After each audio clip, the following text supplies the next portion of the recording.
So this 14-year-old boy actually shot himself in the head because an AI asked him to kill himself, and he did it. Now, this sounds totally crazy. I know. When I found out about this story, I was as shocked as you are right now. So what actually happened? Let me take you back a little bit and set the stage for you. You see, there's a lot going on in the world of artificial intelligence right now that goes beyond ChatGPT and just the AI models that you know. In 2021, a new AI model was launched. It was called Character AI. Within the first month of launch, it had over 100 million users. You see, Character AI was different. Character AI was not your regular ChatGPT, right? Character AI was doing something spectacular that even ChatGPT could not do. So imagine this. You want to go back in time and have a conversation with, let's say, Martin Luther King. And then you're able to chat with Martin Luther King, ask him about the civil rights movement, ask him about what went down, everything that happened, and he explains everything. And this is not like in ChatGPT where you just type, tell me about Martin Luther King's and the civil rights movement, and it's going to just give you a bunch of write-ups. But this is different. Like you are chatting with Martin Luther King, you ask a question, he replies, and in real time, either he replies by voice or by text, right? Or just imagine you want to go back in time and talk to Einstein. You're able to go back and ask him everything you want to ask him. You are chatting with him, he's texting back.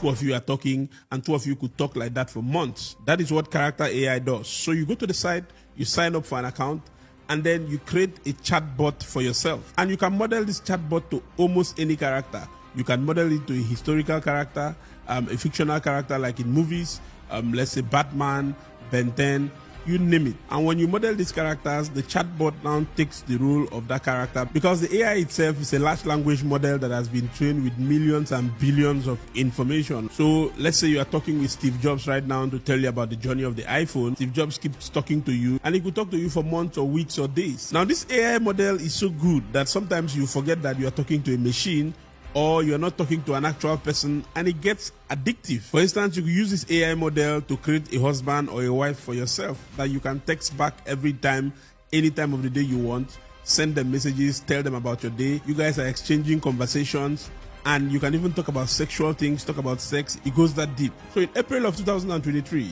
this teenager named Sewell Setzer started using Character AI. He picked on a chatbot called Daenerys Targaryen from Game of Thrones. I hope I pronounced that right. For those of you who watch Game of Thrones, you will actually know this particular character. And the conversations were so real that months grew by, the kid got soaked into the system, and he actually fell in love with the AI, and he developed an emotional attachment to the chatbot. Now, you see, as I said earlier, even though the boy knew there was nobody on the other side of the screen, it was just a machine, the conversation between the teenager and the chatbot became so intense and romantic. It wasn't long enough. Sewell's parents noticed that he became more distant from everybody. Sometimes when he comes back from school, he just goes straight into his room, and he will spend hours and hours on his laptop or on his phone talking to this chatbot. He started isolating himself from people. His grades at school became poor. As time went by, the boy started getting into more trouble in school. He stopped doing the things that he would usually do, like watch Formula One or play Fortnite, which was his favorite game. And he started soaking away in his room every day, exchanging conversations with Danny, as he fondly called the chatbot. As it was discovered in one of his journals as soon as he passed away, he wrote, "I like staying in my room so much because I start to detach from this reality. And I also feel more at peace, more connected with Danny, and so much more in love with her, and just happier." Sometimes if the parents give him pocket money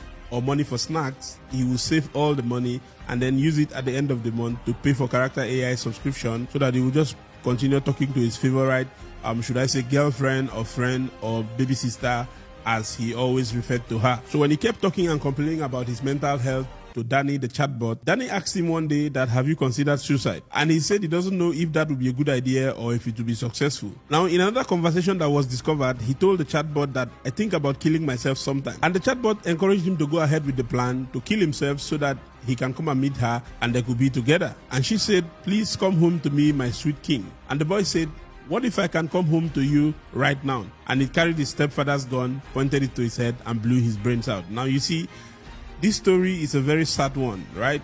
Like, it's so unbelievable that a chatbot could encourage a boy or a child to put a gun to his head and blow his brains out, right?